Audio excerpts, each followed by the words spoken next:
Bonjour tout le monde, bienvenue dans une nouvelle vidéo qui cette fois-ci sera des tips et astuces pour le lycée.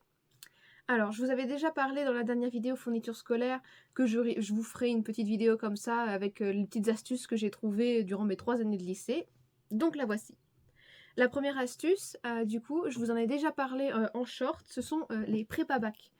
Les prépa-bac, ce sont ces petites choses qui sont en fait des cours dans le cours. Si vous voulez, ici c'est plus simple, il y a écrit. C'est des fiches de cours visuels, des tests pour se situer, des sujets de bac corrigés, une préparation aux grands oraux, des exercices, des trucs expliqués, cours, méthodes, etc. Donc c'est vraiment super pratique, je trouve.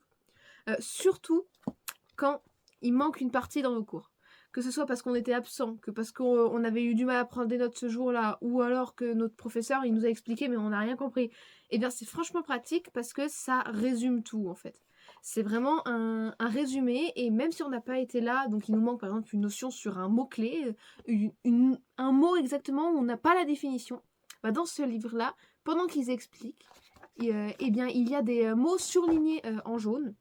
C'est des mots-clés en fait. Donc en fait, sur la page, on peut retrouver un mot-clé avec la définition. Donc c'est vraiment très pratique pour réviser tout en lisant, on va dire. Si jamais on a un doute sur le mot, on n'a pas besoin d'aller chercher dans le dictionnaire ou dans un glossaire, tout est là déjà. Ce qui est très intéressant aussi, c'est que il y a des petits quiz en fait. C'est vraiment souvent une sorte de QCM, un peu. Une ou deux fois, je crois, on a des textes à trous ou des choses où il faut écrire, mais vraiment, sinon, c'est des sortes de QCM ou des points reliés. Donc, franchement, j'ai trouvé ça vachement pratique en AGGSP. Ah, la GGSP, qu'est-ce que j'ai pu l'utiliser? J'ai la terminale et le première, parce que franchement, ça a bien été utile parce que quand on a nos cours, souvent les professeurs ils parlent et ils s'arrêtent plus de parler. Et nous du coup on essaie de noter tout parce qu'on sait pas trop ce qui est important ou pas. Et quand on arrive devant nos cours, on se dit du coup c'est quoi ce qui est important, c'est quoi ce qui est pas important.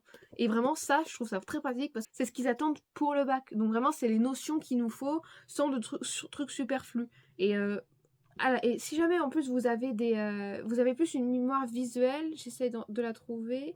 Il y a, voilà, c'est ça, des cartes mentales. Tout est remis sur carte mentale, frise, etc. Là, c'est sous forme de frise.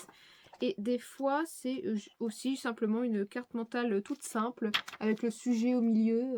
Donc c'est franchement pratique, surtout que vous pouvez voir ici qu'il y a un petit QR code.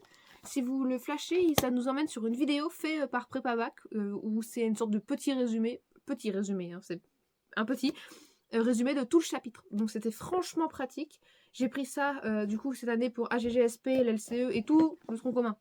J'ai surtout utilisé la philo pour tout vous dire, hein, parce que revoir, expliquer des choses quand c'est pas le prof qui le dit, c'est aussi pratique d'avoir plusieurs points de vue sur la chose. Ça permet de... Si jamais on a une phrase qu'on n'a pas très bien compris parce qu'elle est tournée bizarrement, bah là elle sera tournée différemment, donc on pourra peut-être mieux comprendre le concept. J'ai trouvé ça vraiment toujours aussi pratique. Vraiment, je vous les conseille. Des fois c'est un peu cher. Je dois avouer que quand j'ai vu que là j'en ai, attendez, 1, 2, 3, 4, 5, 6, 7, 8. Oui, je m'en sers comme trépied. 8, donc c'est vrai que c'est pas donné, sachant que les petits, on va dire, c'est 12,90€ et le gros comme ça 16,95€. Je dois avouer que quand je les ai achetés, ça fait un petit peu mal. Donc vu que je sais le prix, je vous mettrai ma boutique Vinted en description si vous voulez, parce que je les vends à moitié prix. Donc celui à 16€, je le fais moitié prix, 12€ moitié prix. Ils sont vraiment, on voit qu'ils ont été utilisés, c'est normal, mais j'ai effacé tout ce que j'avais fait dans les quiz, etc. Donc je l'ai principalement fait au crayon de papier. Je crois qu'il n'y a qu'une seule fois où je l'avais fait au stylo et c'est précisé dans l'annonce. J'ai dû surligner une fois aussi, sinon ils sont complètement utilisables, vraiment. Tout est... Il n'y a rien de déchiré, de raturé, de... Non, c'est bon. Il y a un quiz, je sais plus dans lequel, c'est écrit dans l'annonce. Je crois que ça doit être dans celui-là, peut-être. Ou la GGSP de première, je ne sais plus. Donc si vous voulez jeter un coup d'œil, parce que ça vous intéresse, mais vous n'avez pas envie de payer les 12,90€ que vaut ce truc, parce que c'est épais, mais 12,90€, ça fait cher. Donc n'hésitez pas à aller voir. Je sais aussi qu'avec, il y a un abonnement qui est vendu à PrépaBac, c'est écrit juste en bas. Je dois avouer, je ne l'ai jamais vraiment utilisé. Je pense que certaines personnes ont dû l'utiliser quand même, parce que sinon ça ne serait pas autant mis en avant. Mais personnellement, je ne peux pas me donner mon avis dessus parce que je ne l'ai jamais vraiment utilisé. Mais du coup, pour résumer, premier tips, les PrépaBac, hein, c'est franchement utile. Deuxième petit tips que je vous avais un peu parlé, on va dire, dans la dernière vidéo. Quand je vous avais parlé des fiches Bristol, je vous avais dit que j'avais une petite astuce avec. En effet, en première, j'utilisais vraiment les fiches Bristol pour faire des fiches. Donc vraiment, j'écrivais tout, sauf que ça... En fait, je suis pas douée pour raccourcir mes phrases et raccourcir mes cours. Donc en fait, je faisais juste réécrire mes cours sur des petites feuilles. C'est une perte de temps immense et c'est franchement pas très pratique non plus. Mais cette année, j'ai trouvé une autre technique, c'est les flashcards. Donc c'est pour... on écrit les questions d'un côté, la réponse de l'autre. Franchement, très pratique. Sauf le prix des flashcards. Je suis allée, du coup, quand j'ai fait mes fournitures scolaires, je sais plus si j'avais dit ça dans l'autre vidéo, mais les 50 fiches Bristol, c'était quelque chose comme 1 ou 2 euros, tandis que les 25 flashcards, c'était 5 euros déjà. Ça fait cher. Du coup, petite technique, on achète des fiches Bristol et on coupe. Il y a des petits trous déjà. Vous pouvez acheter une poissonneuse si vous voulez absolument tous les mettre sur un anneau ou un mousqueton. Mais vraiment, coupez les fiches Bristol. C'est tout aussi simple que ça. Moi, je coupe pas droit, donc j'ai pris des choses pour couper droit et pas des ciseaux, mais ça marche tout à fait bien avec des ciseaux aussi. Et franchement, alors oui, des fois, il y en a qui sont légèrement de taille différente que les autres, mais franchement, ça gêne pas. Ou au pire des cas, vous rabotez. Donc franchement, les flashcards vraiment coupés dans des fiches Bristol hein, pour pas se ruiner en petits bouts de papier. Franchement, super pratique. Surtout que il existe des fiches Bristol comme celle-là. Celle-là, je sais pas si ça se voit à la caméra, mais elles sont bleues. Et c'est des feuilles où vraiment... Ils sont vendus par paquet, je crois, oui. Tous dans le même paquet, avec tout en bleu, tout en jaune, tout en vert et tout en rouge. Donc ça permet aussi de... Les couleurs restent pastel, donc quand c'est en rouge, ça nous saute pas. On arrive à lire quand même, c'est ce qui est écrit. Et franchement, c'est pratique si vous voulez faire en sorte que... de classer toutes vos cartes en fonction de telle ou telle matière. Mais vraiment, les flashcards, j'ai trouvé que c'est un peu une révolution pour moi, je dois avouer. J'avais toujours du stress avant, hein, de est-ce que j'ai bien tout retenu, c'est quoi la date de ça déjà, tout le temps. Je pense que ça restera toute ma vie ça. Mais vraiment c'est assez pratique parce que des fois ça permet aussi un peu de se dire, je sais pas comment c'est chez vous, mais je sais qu'en AGGSP nous on avait des petites évals de cours où des fois juste elle nous donnait un événement, il fallait la date. Ou alors elle nous donnait un mot, il fallait la définition ou expliquer un concept, etc. Donc vraiment bah, c'est très pratique parce que là on peut juste écrire par exemple loi Malraux et la date derrière.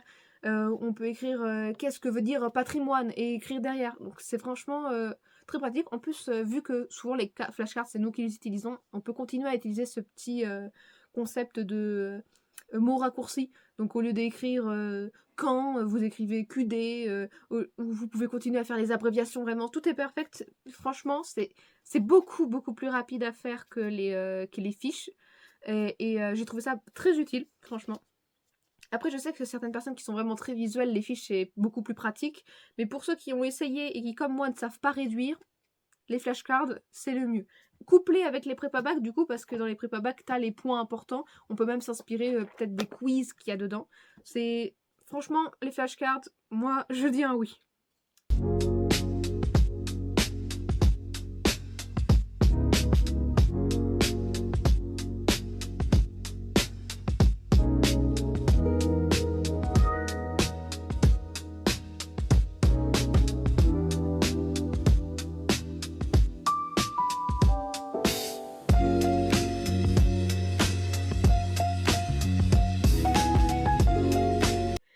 Et mon dernier tips, si on peut dire, c'est pour la philosophie. Donc c'est pour tous ceux qui rentrent en terminale l'année prochaine. C'est... je sais pas comment ce sera, vous, avec vos profs, etc. Mais nous, notre professeur avait l'habitude de faire en sorte qu'une fois par trimestre, à peu près 1 à 2 fois, on ait des évals de cours. Déjà pour remonter un peu nos moyennes par rapport au DST, mais aussi pour voir si on apprenait quand même assez régulièrement. Et pendant ces évaluations, il pouvait nous demander d'expliquer un concept, mais il pouvait aussi nous demander dans quel livre et par qui cette idée était défendue. Donc en fait, c'est aussi pour nous entraîner pour ceux qui vont faire dissertation, parce qu'il va falloir se souvenir quand on donne un concept, qui est-ce qui l'a dit et dans quel livre. On avait aussi des évals où c'était que des évaluations d'arguments, donc c'est-à-dire on faisait pas de plan du tout. Juste, le professeur nous donnait 4 thèmes, je crois, ou par exemple nature, langage, etc. Et il fallait qu'on donne un argument sur la question qu'il nous pose avec nature, etc.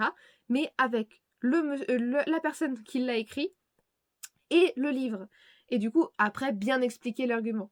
Donc ma technique, moi, ça a été de faire une sorte de fiche, je l'ai fait sur Word, où en fait, vous écrivez le nom de la personne, vous essayez de classer par thème, on va dire, toute la science ensemble, tout le temps ensemble, tout le devoir ensemble, comme ça au moins ça permet de, dans la tête, de bien déjà classer.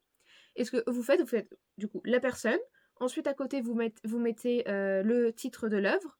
Donc moi ce que je faisais, je mettais tout en vert ça, mais le titre de l'œuvre je le mettais en italique. Et en dessous, vous écrivez le point important, de quoi est-ce que parle ce livre en fait. C'est quoi le point important, quelle est la thèse défendue, c'est quoi le concept de qui parle.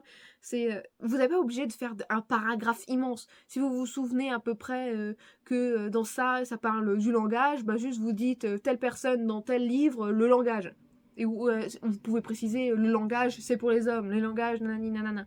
Et franchement, pour cet éval-là, j'avais réussi à avoir une super bonne note justement grâce à cette technique, parce que du coup, vu que tout était rangé, vu que j'avais tout le nom des livres, j'avais pas besoin d'aller chercher dans mon livre, enfin dans mon cahier de alors attendez, dans ça, attends, qui est-ce qui a dit ça déjà, où est-ce qu'on en parle, c'est vraiment, ça permet de structurer un peu nos apprentissages aussi du coup, parce qu'on peut faire partie par partie. Donc c'est franchement pratique. Franchement, faire des petits résumés tout au long de l'année.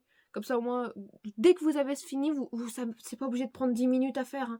Vous écrivez vraiment sur un post-it si vous le voulez aussi. Et après, vous révisez des post-it. Mais ça prend quelques minutes, même pas. Auteur, nom de l'œuvre, ce qu'il dit. Et puis voilà, c'est fini. Et franchement, si vous prenez dissertation ou pour vos évals de connaissances durant l'année, ça sera bénéfique comme pas possible. Vous n'aurez pas besoin de vous casser les pieds à essayer de tout chercher, etc. Franchement, petit conseil. Je crois qu'on a fait le tour, du coup. Je verrai si d'autres conseils me viennent à l'esprit. Je ferai peut-être d'autres vidéos. Si vous avez des questions, n'hésitez pas à me les poser. J'essaierai d'y répondre le mieux que je peux. J'espère que vous passez une très bonne journée. Et je vous dis à la prochaine. Au revoir!